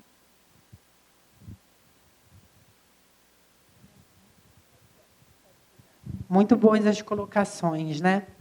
Eu comecei dizendo que um dos objetivos do parlamentar, no meu entendimento, sendo muito franca e honesta, o objetivo mais nobre, o mais louvável de um bom parlamentar é extrapolar as suas competências, porque a gente precisa também incidir melhor no desenho da política pública. E a gente só faz isso com coletividade, e isso não é demagogia, porque, obviamente, eu expliquei, né, eu tenho uma formação em literatura, em cinema, e eu sou uma deputada não única, exclusivamente, de uma área específica, nem de representação de um único segmento específico, né? Poderia ser uma deputada. Mas não é esse o papel de nenhum parlamentar. Então, a gente quer sempre extrapolar a nossa competência. Para fazer isso com força, a gente precisa construir mecanismos coletivos de participação da produção da nossa legislativa, da nossa ação legislativa. Que eu terminei falando justamente de uma das melhores produções legislativas, que é feita a partir da intervenção do Conselho Ecológico, e que foi essa qualidade dessa intervenção que fez com que ela superasse as barreiras, né? Muito mais por conta da legitimidade e da consistência. Quando Lucimara começa a falar, Lucimara ou Lucimar? Quando Lucimar começa a falar, ela descreve exatamente um exemplo, um case, detesto essa palavra, um caso de tecnologia social que deveria, por conta da nossa lei, ser mapeado e ser objeto de investimento do Estado. Então, o que a gente fez, na prática, é dizer, para que o projeto da Lucimar não dependa da volatilidade dos editais, o governo do Estado precisa se comprometer com projetos como esse, na sua continuidade, no seu aprimoramento. Né, criava uma obrigação financeira para o Estado, um impacto imediato, mas, à medida, obviamente, que a tecnologia vai se sofisticando, reconhece o protagonismo daquelas e daquelas pessoas, né, e comunidades tradicionais que, por conta dos seus próprios desafios, desenvolvem tecnologia com baixíssimo impacto ambiental. E a gente dizia, governo, esse é o caminho, invista, produza em larga escala, porque essa tecnologia não tem impacto ambiental. E ela cria autonomia, reconhecimento. E por que criou impacto ambiental? Porque criou um impacto financeiro imediato para o governo do Estado do Rio de Janeiro, ele simplesmente justificou que nós extrapolávamos a nossa competência, criando uma obrigação financeira num cenário de recuperação fiscal, bastante questionável o argumento do governo. Então, isso foi suficiente para ganhar os elementos, ou para vencer, na verdade, a qualidade dos nossos argumentos e ganhar, fazer com que os agentes do governo politicamente orientado do Cláudio Castro à época pudessem ter um contra-argumento para não avançar no sentido da derrubada do veto da nossa lei. Esse é um exemplo, inclusive, de como a gente avança e retrocede na Assembleia Legislativa e, portanto, os limites do poder legislativo, especialmente quando ele não tem base social orgânica, quando as suas ações não são ações construídas e, portanto, referendadas na coletividade, são flagrantes. E, portanto, a insuficiência do poder legislativo, mas, obviamente, cumpre o seu papel, com os seus limites. Acho que é um pouco isso, né? E acho que a pergunta, especialmente quando você faz uma pergunta direcionada para o Firmino, né? E acho que sobre os planos estaduais de mitigação, o conselho e o plano e as metas do plano, e a pergunta da Mariana, eu acho que, de certa maneira, elas têm uma convergência. Eu vou tentar, naquilo que eu puder contribuir, pensar coletivamente com as provocações que vocês colocaram. A questão das remoções e a questão da atuação do poder legislativo em comunidades de favelas e periferias, que são historicamente deficientes de ação do poder público no sentido de serviços essenciais, como saneamento básico. Elas assim o são por conta de uma dívida histórica, que a gente tem chamado de um passivo histórico, portanto, que demonstra a pertinência de a gente trabalhar com o conceito de racismo ambiental, mas, particularmente, a continuidade desses interesses, uma estrutura social absolutamente concentradora de renda, concentradora de poder político na mão de uma elite que opera para garantir a manutenção dos seus interesses e, portanto, é muito cruel em sociedades como a nossa, que são sociedades com histórico de colonização e, portanto, que ocupam uma determinada posição na divisão internacional do trabalho. E a gente tem muita dificuldade de fazer isso. E essas nossas dificuldades de fazê-lo são por conta da resiliência e da força com que essas elites têm, tanto do ponto de vista histórico quanto hoje, político, exercem poder político descaradamente. Portanto, ressalvadas as diferenças entre Rio de Janeiro, uma metrópole, uma das maiores metrópoles do mundo, e Magé, a forma como a política é organizada nessas cidades, através de uma influência direta de capitanias hereditárias, às vezes as capitanias se colocam como aquelas que vão dominar o processo político na linha de frente, em algumas cidades aqui da Baixada Fluminense. Em outros casos, não diretamente. Elas constroem os seus intelectuais orgânicos, que são testas de ferro da política, mas que representam os mesmos interesses das famosas oligarquias tradicionais. Isso, por exemplo, dá mostras de como a construção de redes de saneamento básico, tratamento de esgoto e fornecimento de água potável em Magé, é um desafio de longo prazo numa cidade que recebe um investimento relativamente considerável e que sempre elegeu representantes, seja na Assembleia Legislativa, seja ocupando o executivo particular daquela municipalidade, muito alinhados ao governo do Estado, como é o caso recente, pelo menos até onde eu acompanhei. E a dificuldade que a gente tem de observar, por exemplo, e organizar, não só através das nossas atuações parlamentares, mas daquilo que a gente pode fazer enquanto coletividade, militância, ativismo, seja o que for, de denunciar essas relações espúrias. E como, portanto, a denúncia é difícil, porque ela demanda vai e vem, ela demanda um certo grau de aprofundamento em relação a como essas relações se dão. Aqui no estado do Rio de Janeiro, por exemplo, e o plano municipal de mitigação climática do Rio de Janeiro, ele tem muitos avanços, mas ele tem muitos desafios.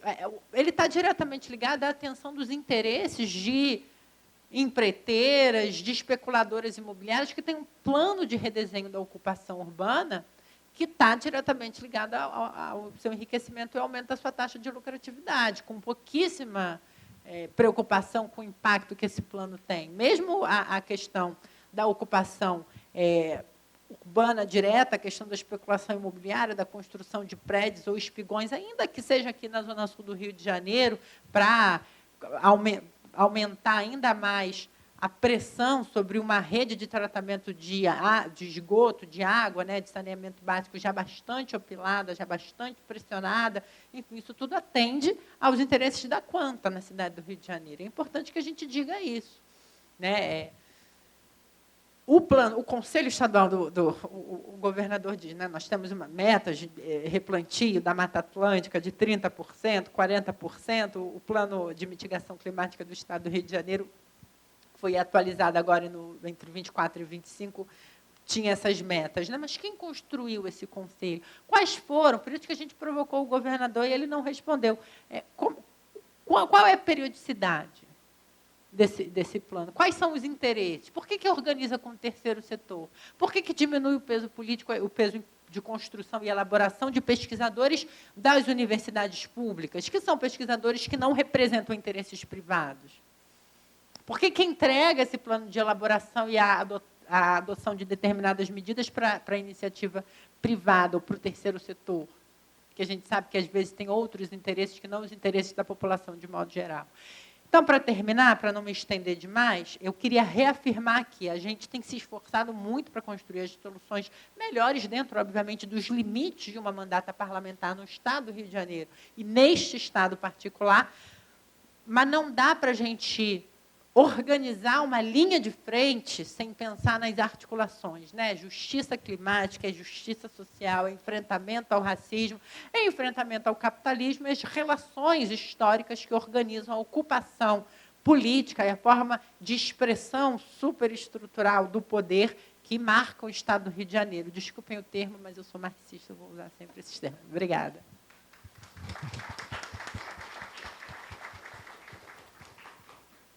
Bom,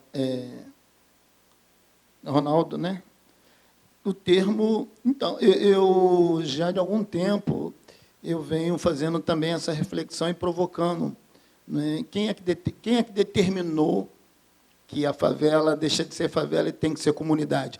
Só que eu acho que é interessante. Eu sempre falei que a favela ela sempre foi comunidade quando houve uma luta pelo bem comum. Comunidade, para mim, é isso. É as pessoas se organizando pelo bem comum, pela política da ausência que nunca foi te dado, saneamento básico, água, luz. Então, a grande maioria dos moradores da favela, principalmente os mais antigos, lutaram por esses direitos básicos, que sempre foi negado. Então, aí era comunidade, em luta de um bem comum. Né? Comunidade.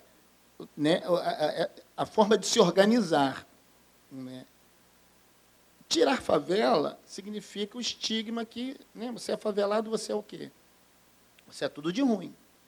Então, não, agora eu sou comunidade. Eu moro na comunidade da Rocinha. Não, eu falo, moro na favela da Rocinha. Não tem problema nenhum.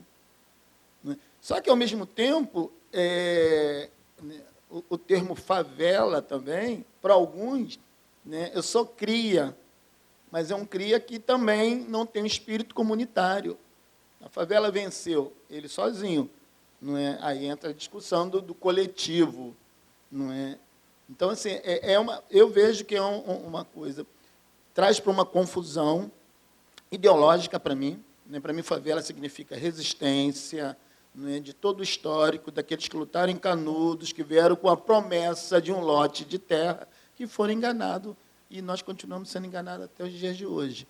Mas, né, a gente não pode perder o espírito comunitário. Nós perdemos, né, de determinados momentos, entendendo todo o contexto político, econômico, do individualismo, né, do eu. Né? Então, a gente foi perdendo esse espírito comunitário que as favelas sempre tiveram. Né? Então, eu acho que cabe também essa reflexão do que é comunidade, o que é espírito comunitário. E aí, a outra questão é sobre o lixo, a coleta. Você falou do Roberto do Rocinha Sem Fronteiras, né? Parceiro. Então, há um desafio. Primeiro, a Rocinha é muito adensada. Você não tem muito espaço. Não é? Um exemplo, moro na Rua 2, e na Rua 2 tem... Né, se ficar 2 dias sem retirar o lixo, você não atravessa na rua. Então, há um consumo, um descarte muito grande de produção de lixo, de resíduo, que, no meu ponto de vista, aí eu volto a falar que lá atrás os moradores, na década de 60, 70, discutiam o problema do lixo, com o mutirão de limpeza das valas, a organização no gari comunitário. Não é? Justamente, talvez o pessoal já estava visando, ó, vai dar ruim lá na frente, então nós temos que começar a cuidar agora. Só que, mais uma vez, nós vamos perdendo essa possibilidade de discutir e debater, como nós moradores também, por mais que a Colurb hoje, que temos crítica, mas a Colurb vem fazendo um papel fantástico dentro das possibilidades de uma localidade, de um território que você é muito adensado. Não é? Com certeza, se eu chegar agora lá, tem uns 3 containers sendo tirados de lixo, né, e colocado no domingo.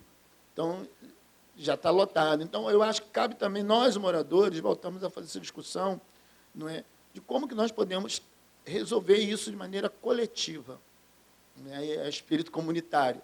Não dá mais para só aguardar o governo do Estado, mais uma vez. Nós não fomos considerados cidadãos e cidadãs. Então, é diferente de Copacabana, dos bairros planejados, que você tem coleta de lixo. Por mais que você more no prédio, você jogou lá embaixo, você não está vendo, mas tem uma coleta. No nosso caso, está na porta, entendeu? Está na vala. Então, cabe também os moradores, né, façam a culpa. Como é que a gente discute isso? E aí o Rocinha Sem Fronteira é um coletivo que tem mais de 20 anos na Rocinha, que discute essas questões, saneamento básico e a questão do lixo. Tem a ver com a questão de saúde, tem a ver com a questão do meio ambiente, né? E aí, para finalizar, falando da articulação dos municípios, eu acho que o Conselho Ecológico é esse processo. Não tem como. Existe conversa entre instituições e coletivos de outras cidades, né, como a Rede Favela Sustentável consegue fazer essa rede de discussão, mas é um embrião. Mas eu vejo, assim, entendendo que o Conselho é um conselho estadual, é esse espaço que dá para fazer essa discussão e esse debate nessa perspectiva, que possamos, pelo menos, né, fazer isso de maneira coletiva. O momento é agora. Né? E agora, e como é que a gente avança, entendendo que nós temos um momento eleitoral, estamos no momento já eleitoral, será que a gente vai pautar, né, essa questão para os nossos candidatos? A candidata já está comprometida. Já está comprometida. Quero saber se prefeitos, né, vão discutir, os deputados, senadores, ou vai ser só o que está sendo colocado, a segurança? Ou talvez temos que botar também, justamente, olha, eu já falei isso, vamos ampliar o conceito de discussão de segurança? Falar, ausência de saneamento básico é problema de segurança, porque nossa vida está em risco. Problema da coleta de lixo, porque a gente só fala da segurança só quando foi roubado o celular, houve isso, houve aquilo, é o conflito entre grupos rivais e polícia. Nós resumimos a segurança nessa discussão, que é importante, sim. Mas vamos ampliar quanto que nós não temos os direitos mínimos garantidos, é a falta de segurança para a gente também. Não é só de uma bala perdida ou de um conflito. Você também gera insegurança. Se você não tem saneamento básico, sua rua não tem luz, não tem saneamento básico, não tem asfalto, você está no lugar insalubre e inseguro. Então, vamos trazer, claro que dentro disso, não vamos tapar o sol com a peneira, né, que o bicho está pegando a todo momento, todos os dias. Quem assiste televisão está vendo o mesmo problema. Aí eu pego o lixo, né, os caras pegam o lixo, tacam fogo, dá para fazer cortina de fumaça. Olha como é que se aproveita de uma coisa, né, daquilo que a gente está falando o tempo todo, que é o problema ambiental também. Não é? É isso. E obrigado mais uma vez.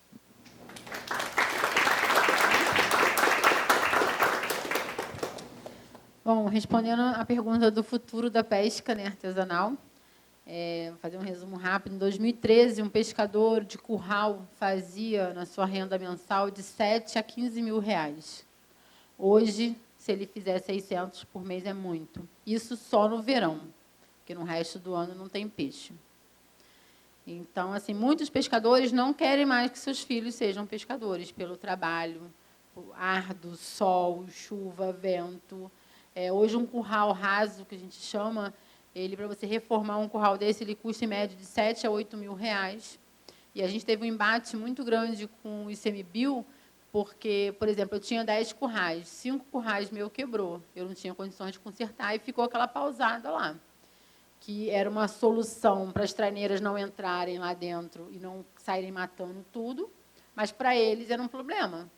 Então, a gente teve que sentar e discutir muito, conversar muito, porque na mente deles aquilo era lixo, e não era. Aquilo é uma pausada resistente que ficava ali, e quando eu tivesse condições, eu iria reformar, porque aquilo ali é herança. Meu ex-marido, que foi um dos que apareceu na foto, ele, mais 2 irmãos e um sobrinho, eles são... A bisavó deles foi uma indígena pegualaço, e o bisavô foi um negro que veio da Lapa. Então, eles chegaram naquele território, eles já tinham os currais que herdaram da família deles, e isso vem até hoje. Então, assim, uma maioria não querem mais que seus filhos. Uma boa parte estão estudando, trabalhando em outras áreas, mas depois que eu percebi que, de 2016 para cá, que a gente firmou a Associação de Pescadores, que a gente começou a conversar com essa galera, hoje a gente tem bastante jovens já na pesca, hoje nós temos criança na pesca, hoje nós temos um projeto de escolinha de pesca, onde eles fazem a sua rede, onde eles vão pescar, onde eles entram no mangue e pegam o caranguejo. Então, assim, hoje a gente vê muito futuro na pesca artesanal.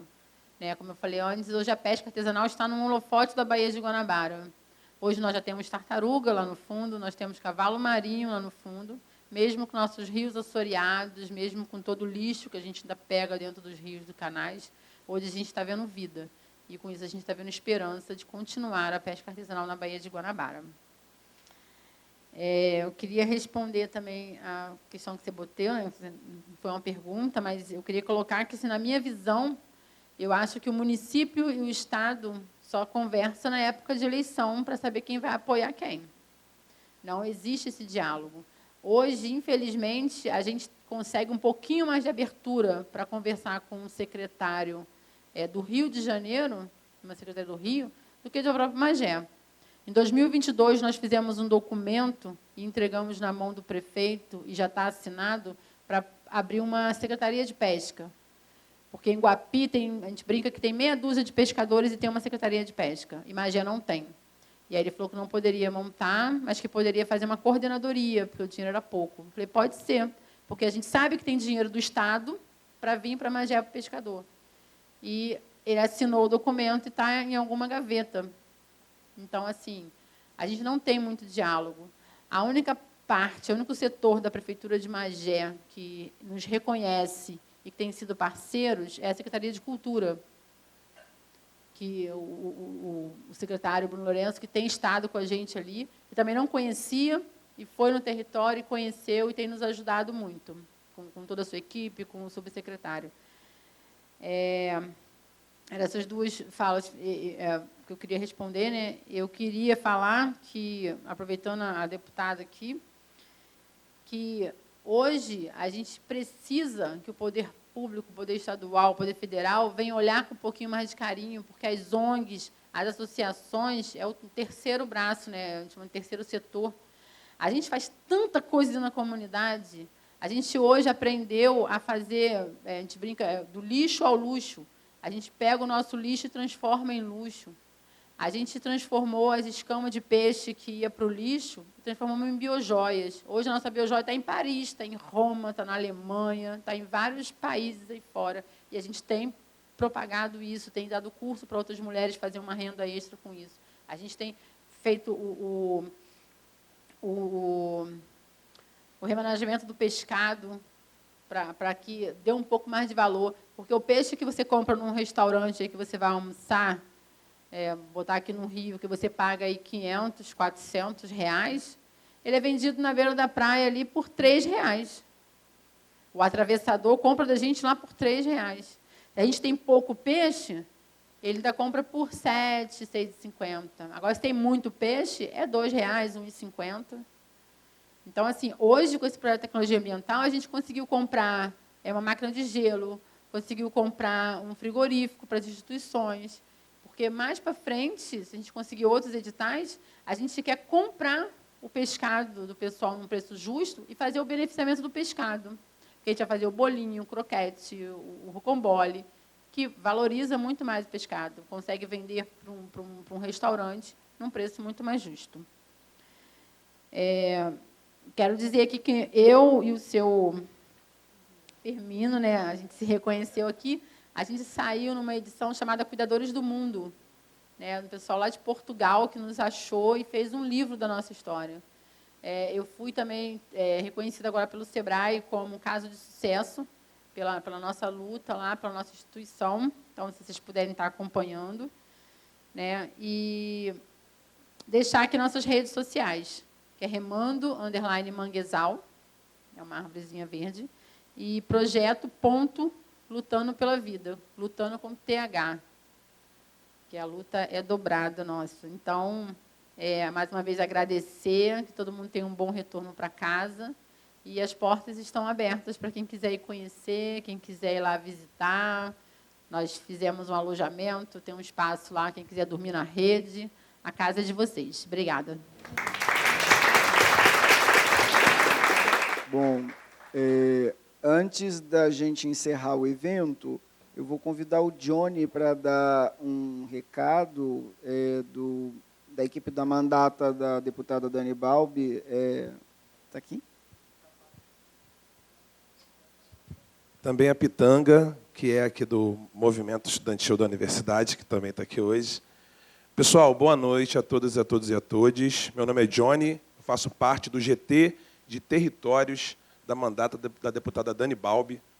E, assim, a gente, nesse momento, né, dessa quadra histórica, em que a gente vê que uma das primeiras coisas, que é a tentativa de nova reorganização dessa questão da ordem multipolar, em que os Estados Unidos, com o seu poder bélico, atacando outros países, atacando o direito internacional, a primeira coisa que faz quando ataca um novo país é atacar os seus recursos hídricos, isolando as populações mais pobres desses países de poder receber a água.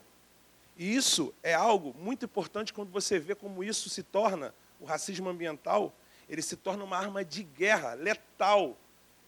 Então, nesta quinta-feira, e eu quero fazer esse convite com a Dani aqui, a pessoa que eu conheço há muitos anos, que construiu junto pelo um projeto político, eu não queria entregar a tua idade, mas, enfim, que a gente constrói há muito tempo esse debate importantíssimo, que é um debate também de vida. E, nesse caso, na quinta-feira, aqui no Jardim do CLA, a Dani vai estar, juntamente com o professor da UERJ, Elias Jabor, fazendo um debate sobre desenvolvimento do país, sobre novos caminhos, sobre as questões que acontecem hoje nessa reorganização da política. Muito importante, às 13 horas, então a galera que vai para o bandejão, já come aquela comida boa do bandejão, já sai, já vai para a tenda do CLA, já participa do debate com a gente, com a Dani, com o Elias, com todos nós. E eu queria, antes de passar para a Pitanga, que é do Movimento Estudantil, muito rápido, fazer um texto da minha autoria, que é sobre a água. A água é nossa, mãe. A água é nossa, pai. A água é nossa. Um salve para quem defende a vida contra aqueles que entregam a morte. Do Tinguá à bica, da sede que mata, para o prato de comida, a água é nossa. Aos que lutam a sorte, para a cara limpa da mãe que chora, dissipa a lágrima, tudo é água, a água é nossa. A água é nossa, pai. A água é de quem lida nela, quem cuida dela, aqueles caras da SEDAI. A água é nossa, filho, para os nossos a sorte, que lutam contra a morte. A água é nossa, filho. Um salve para os que lutam, para os nossos lutadores, sorte, contra os que vendem a vida e entregam a morte. Muito obrigado.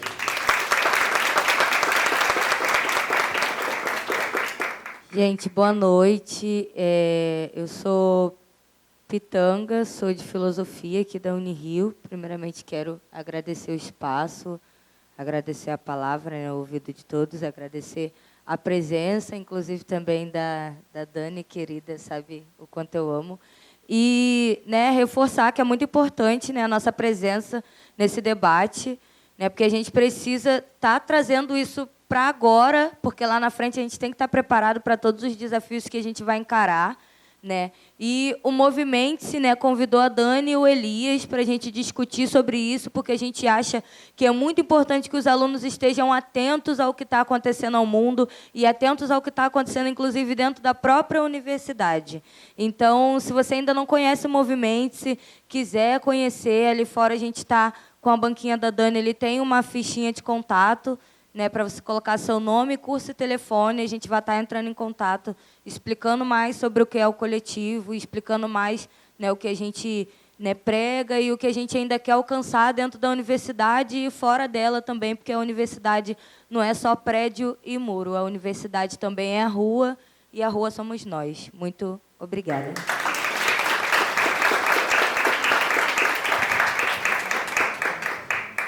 Bom, estamos encerrando. Eu queria agradecer a vocês a presença, dizer, né, que a gente teve uma aula aqui com os nossos convidados, que vai ser tema, acho que do período inteiro, né, para a gente discutir. Foram muitas as questões.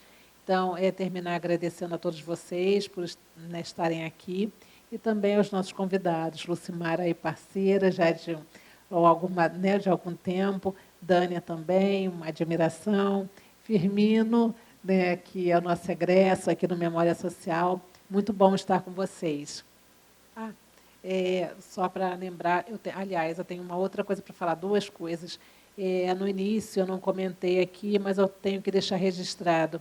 Essa atividade é do laboratório, né, de Memória e Mobilidade sem Turismo, mas também é uma atividade do núcleo, aliás, não núcleo, mas do Instituto Nacional de Ciência e Tecnologia Antirracismo, como nós chamamos. É o INCT, que é um projeto financiado pelo CNPq, que conta com pesquisadores do Brasil inteiro, que estão direcionados, que estão voltados e aí trabalhando uma série de esforços na luta, no combate ao racismo e numa perspectiva, né, claro, antirracista. Integra também esse coletivo o professor Rodrigo Rosistolato, a quem eu agradeço aqui a presença, que é o nosso coordenador aqui da regional. Nós temos uma regional do INCT aqui que compõe, né, o estado do Rio e São Paulo. Agradecer também a presença da professora Maristela, aqui das Ciências Ambientais, e finalizar. Eu não posso deixar de agradecer as minhas 3 bolsistas que estiveram aqui com a gente, que ajudaram muito, muito na divulgação e nesse trabalho. Agradecer também a Raide, minha orientanda. E, enfim, convidar a vocês, vai ter um pequeno, né, lanchinho, um coffee break aí fora, tá bom? É isso. Não poderia também deixar de dar um aviso importante.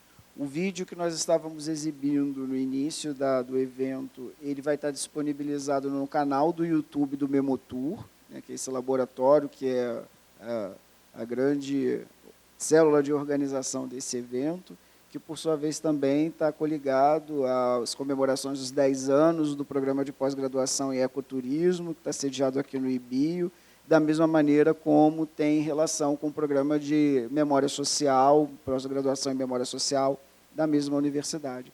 Então, tenham todas, todos e todos uma excelente noite e um bom retorno às suas residências. Muito obrigado por tudo.